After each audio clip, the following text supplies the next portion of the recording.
All right, time to preview the best games of week 10 of college football. And we're going to start in Columbus. Penn State traveling to take on number one Ohio State. This will be your big noon kickoff, 11 a.m. Central on Fox. And Ohio State is a 20.5 point favorite. Hmm. This was arguably going into the season. I think a lot of people, if they said, hey, pick the most important game in college football, the most important regular season game in college football, a lot of people would have said Penn State at Ohio State at the end of October. Or I guess it'll be November by then. Jeez. Right. Yeah. But it I it's this game going into the year was viewed as arguably the most important game in college football of the regular season. And my goodness, can things change quickly, Ted? Boy, I guess so. 20 and a half. It's a lot. Now, here's the thing, and this is going to be a recurring theme in some of these big games. But and I don't know if this is going to happen, but a lot of these big games feel like the you know what's going to happen, right? You know the outcome. It's just, how much are they going to win by? It kind of feels like this may be a college football type of weekend where you feel like you know what's going to happen, and for whatever reason, some of these results just you can't explain them beforehand. Like you can't find a reason why they should be close, or why, how in the world could this team go and beat that team? And I, Ohio State, 20 and a half may not be enough if you look at what they've done, how solid they've been on both sides of the ball, being at home, all the problems that Penn State's gone through. They've lost their quarterback. Their coach has been fired. There's every reason in the world to say that Ohio State goes and wins this game 42-7. Right. But, you know, and maybe they will. Like right now, if I look at all of the information that I've got available to me, that's the exact result I expect. But since I expect that result, I don't, like, who knows? Does Penn State get it together and find a way to go in there and create some offense, make some big plays, turn them over, create some chaos on special teams? I don't know. Again, there's nothing that would lead you to that conclusion, but it's college football, man. I I hear you, but I think I'd lay like 40 in this game. I don't know that there's a number big enough. And there's one reason. Like the number one reason I'm watching this game is because I want to see how bad it gets. Because very rarely does the number one team in the country playing a 3-4 team, like very, very rarely do they have more motivation than the other team. Fair. And let's not forget, Jim Knowles bailed on Ryan Day in Ohio State after winning the title last year. Mm-hmm. And I guarantee you, Ryan Day wants to score 100 points in this game. Oh, yeah. Yep. Sounds like, who knows what to believe, but sounds like there was maybe some friction there between those groups. It's So it's I just doubt it stopped. yeah, it's just rare that the number one team in the country that has things absolutely rolling is the team coming into the game going, "We got something to prove." You know what I Yeah. mean? Yeah. I do not like this spot for Penn State at all. And if you thought firing James Franklin was going to solve all the problems, well, they went to Iowa and got beat last week. Now, it's a close Almost won game, the and game. Yeah. that's a good team. It's a tough place to play. There's no shame in going and losing that game. But they've lost 4 in a row. And with Ethan Grunkenmeyer at quarterback, I'm not sure Penn State's going to score in this game, dude. That Ohio State defense is ridiculous. Yep. I mean, they are ridiculous. And this Penn State offense, they still have that great duo at running back. Like Penn State's got a bunch of really good players. But this feels like a vibes game, and the vibes at Penn State could not be lower. And I think Ohio State is coming in with this extra motivation piece with the Jim Knowles situation. I don't know. It just feels like a bad combination for the Nittany Lions, Ted. Hey, I totally agree. I mean, personnel wise, just Ohio State has been they are like the lowest profile number one team in the country that I can remember. It's like, they haven't had a lot of big like front and center games where they're the focal point of college football. And this looked like it was going to be one. It's lost a lot of the drama, but it's still going to be a huge game, and this is a good opportunity to tune in and just see how well they're functioning as a football team right now. With all the other stuff that's going on in college football, the coaching carousel, some of the stuff in the SEC, it feels like no one talks about Ohio State because they haven't. It feels like they've just disappeared since the Texas game. I know. But they've just been murdering teams. Just doing what they do, putting up points. Defense is playing great. They are firing on all cylinders, which, the only, like I said earlier, nothing would tell you that Penn State has a chance in this football game unless college football does its thing, and it's known to do its thing from time to time. Penn State winning this game would be the most shocking result of the season. Penn State being in this game in the fourth quarter would be just as shocking. I'm with you. Now, one thing that I'm going to have a close eye on, Penn State, they got really, really good players, especially along that defensive line. Mm-hmm. They got NFL players. And as bad as things are going there, those guys know that this is the first game NFL scouts are going to turn on. You know that when you're playing in a game like this as a player. You are aware of that. Ohio State has been solid running the ball, but not what I would classify as super explosive with Bo Jackson and CJ Donaldson. So I want to see how this Ohio State offensive line, which is good, but is it elite? I want to see how that group performs in this game. Now, maybe they just let Julian Sand sling it all over the field to Carnell Tate and Jeremiah Smith. That's not a bad strategy either. But I want to see how this Ohio State offensive line holds up against a Penn State defensive line that's going to be motivated to play well because they all want to make a lot of money playing football. And they got talent. So that's like the number one thing I'm going to be tuning in for in this game. Like, I want to watch that matchup at the line of scrimmage between Ohio State's O-line and this Penn State D-line. Yeah. And, I the thing is you mentioned it, just because of the roster, Penn State is still an incredibly dangerous team. Now, a lot of things have really fallen apart on them. Quarterback is out, all of that. But we've seen a lot of top teams this year have that crazy result. Alabama losing to Florida State, Miami losing to Louisville, Oregon getting pounded at home by Indiana. It's just like, that's the intriguing thing in this game is can they continue to do exactly what they're supposed to do? It's hard.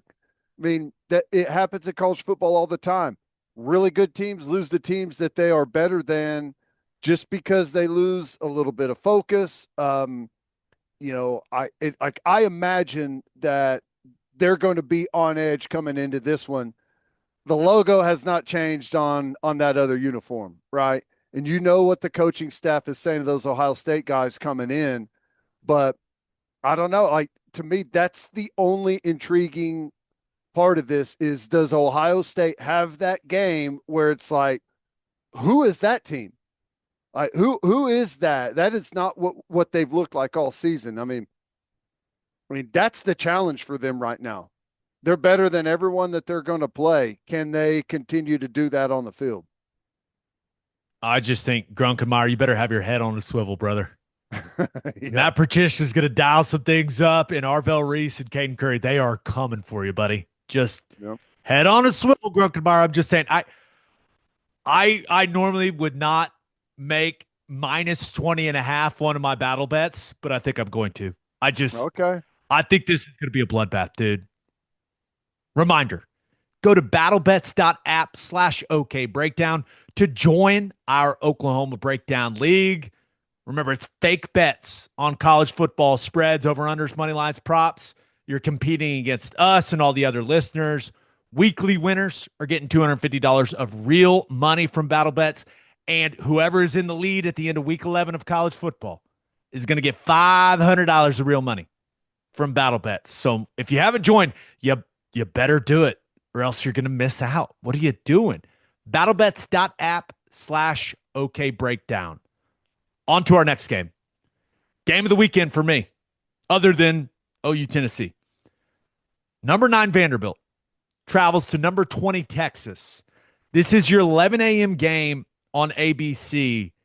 And suspicious line, Ted. The Texas Longhorns are a 2.5-point favorite over Vandy. And Arch Manning is in concussion protocol after his head bounced off the turf in that overtime win versus Mississippi State. Which is, dude, it is really unfortunate because I think he's getting better, and I wanted to see him play against this Vanderbilt defense. And I didn't want Texas to have any excuses when they lose to Vanderbilt. That's part of it as well. But I don't know, man. I just feel it's hard for me to imagine that Matthew Caldwell goes in and just lights up this Vanderbilt defense. You know what I mean? But Texas is a 2.5-point favorite. What do they know that we don't know? I have no idea. Speaking of battle bets, this is my battle bets pick right here. And I'm taking Texas. Why am I taking Texas? Because it doesn't make any sense at all. If you've watched Vanderbilt and you've watched Texas, there's nothing that would suggest Texas should be a favorite.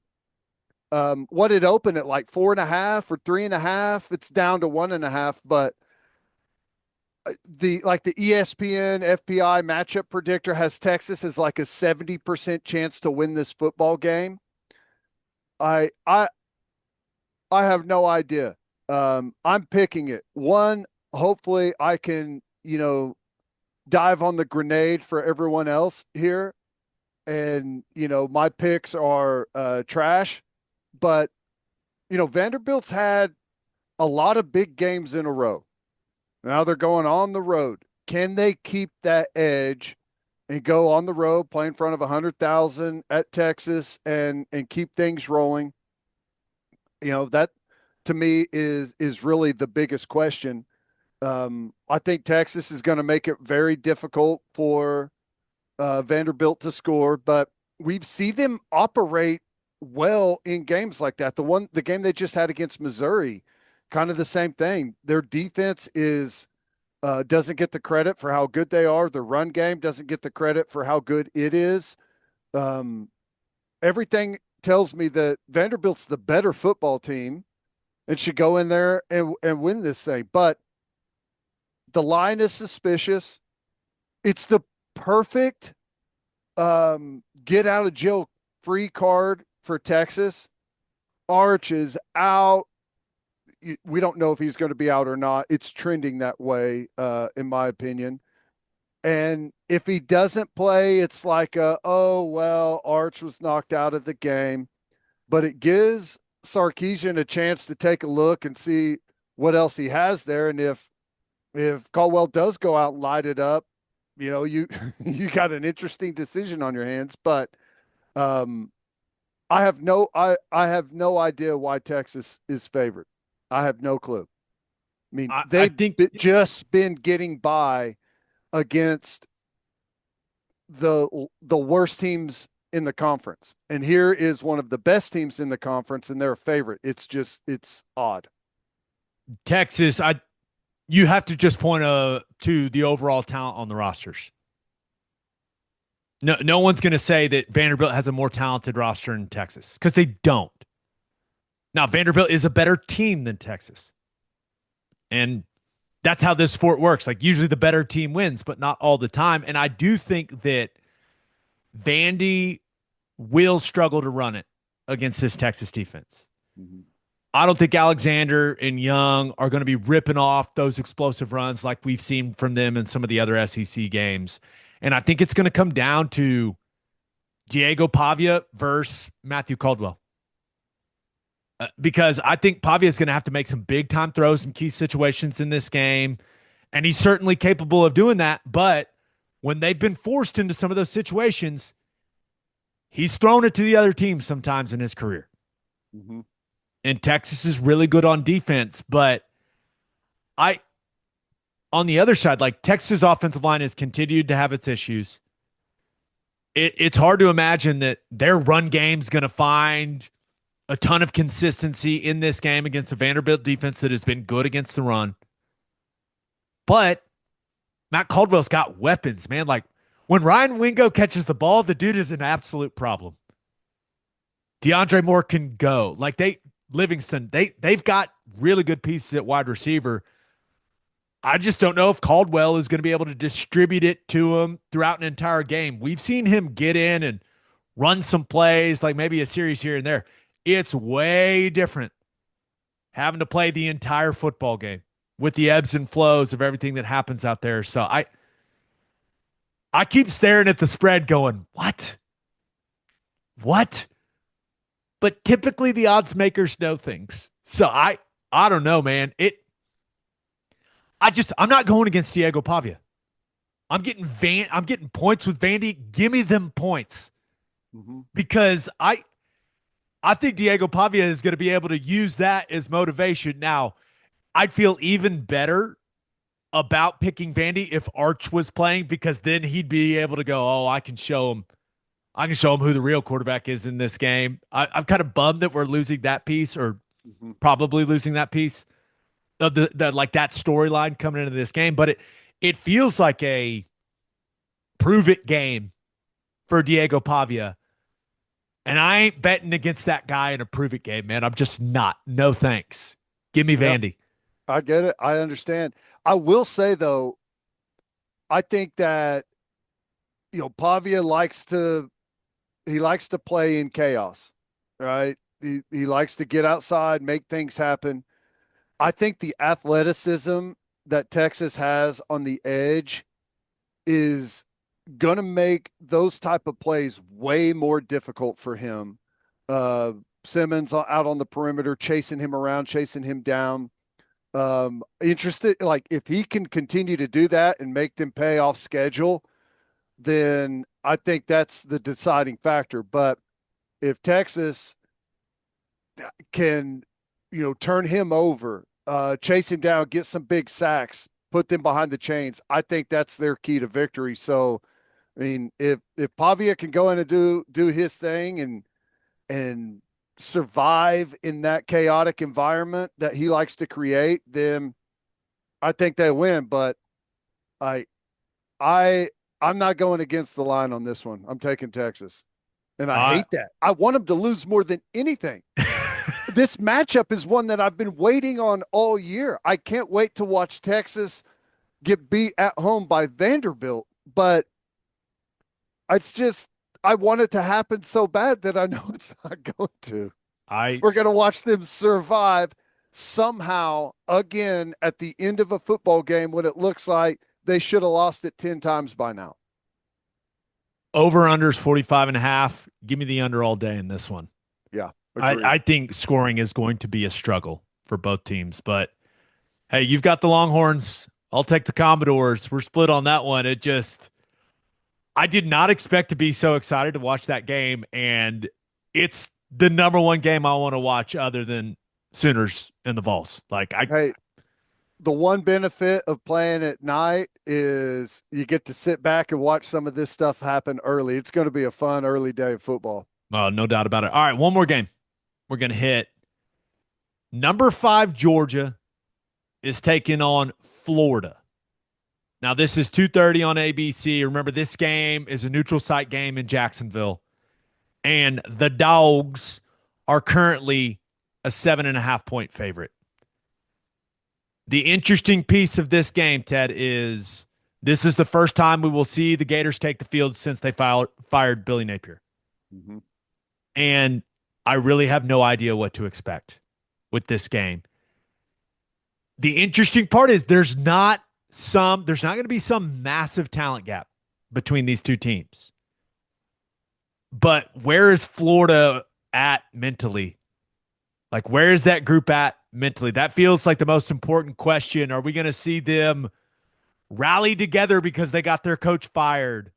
Or is it going to be a disjointed mess? Like, I have no idea, but I'm excited to watch it. Yeah, I am too. What what can you point to that would say Florida wins the game or even covers the 7.5? Not a lot. I mean, not a lot of things to point to and say that, well, they've really got this going for them. But that being said, give me Florida in the points. I think, I mean, like whenever a coach is let go, a team typically has a little bit of a burst. Whoever the interim coach comes in, they change some things, they change some practice, they change some schedule. It's like what we were doing before. I'm not saying it's necessarily wrong, but we need to change something just to get the ball rolling, just to change the environment around here in practice and in the facility a little bit. And I think Florida's going to get that one game burst. Does it mean they go beat Georgia? I don't know. I think Georgia is, as beatable as they've been. They're a different team now. All of a sudden, Georgia's a team that's beating people in shootouts with their offense, and I think that kind of benefits Florida to a degree that, Lagway, if he can get things rolling and have some success, create some big plays, I think he can build on that momentum. It's kind of the same theory I have with what I was talking about with Penn State and with Texas. I kind of feel the same way about this Florida Georgia game. We all know the result, right? Georgia's a better team. They're better coached. They got better players. I like this one's already decided, but I don't know. I'm thinking it's going to be one of those chaotic weekends where Florida's got a chance to win it late. Do they? I don't know, but I'll take the 7.5 and say that Georgia finds a way to win a weird game late, like they kind of have been lately. I'm kind of with you, man, because when Georgia has played talented teams, they beat Tennessee by 3 in overtime. Got beat by Bama by 3 at home. Even when they went to Auburn, that was a close game. They ended up winning it 20-10, but that was a close game. And Auburn's offense isn't exactly stellar. And then against Ole Miss, they dominate the fourth quarter to win it 43-35. When they have played teams that have a similar talent level to them, the game has been close. And that's what I expect in this game because Florida's got a solid defense. It's not elite, but it's solid, man. And then you look at what they have offensively. Offensive line is solid. Baugh is one of the best backs in the country, in my opinion. They've got dynamic receivers with Brown, Sertivant, and Wilson. Like, Florida has the pieces if DJ Lagway plays well Florida has the pieces to make this thing interesting. Yeah. And it's like you mentioned some of those games pretty often this season. It has taken Georgia's defense until the second half, halfway through the third quarter to really start playing good ball. And like I kind of expect Florida to come out with some energy, with some new stuff, and it's going to take Georgia a while to adjust. So they may be playing from behind, be down at halftime, and have to come out and drive around Florida to get the win. But yeah, that's I think it's going to be one of those that fourth quarter, one score game, and Georgia finds a way to win it by a touchdown. I think one of the big criticisms of Billy Napier as a play caller was there wasn't like a ton of creativity. Mm-hmm. I'm sure that staff has put in some fun stuff to get the juices flowing for these players, you know? Yep. But if Gunnar Stockton is lights out again in this game, there's a serious conversation to be had about him and the Heisman Trophy. Like we'll see, but production is production, man. He does not have the throwing motion of a Heisman Trophy winner, but the stats are the stats, dude. Right. Yep. He gets it there. He gets it there. Yeah. But another really fun, interesting game that, despite what the season has told you and led you down a path that Georgia wins this one handily, I feel like it's has a chance to be one of those weird weekends. Maybe they get blown out. It's not even close, and the broadcast team's spending time. Hey, should it be Kiffin or Drinkwitz for Florida? that Yeah. that that's on the table, but it's just not how I see this game going. Yeah, it does feel like Florida needs to have some good early success, or when you've got a chaotic season, you've lost your coach, you've dropped a bunch of games, like if you struggle early, you, this doesn't feel like a team in a situation that comes roaring back late. It feels like if they absorb your initial energy and what you're throwing at them, that's going to be a little bit different. If they absorb that and you don't have much success, like kind of throw their hands up a little bit. But I don't know, going to be fun.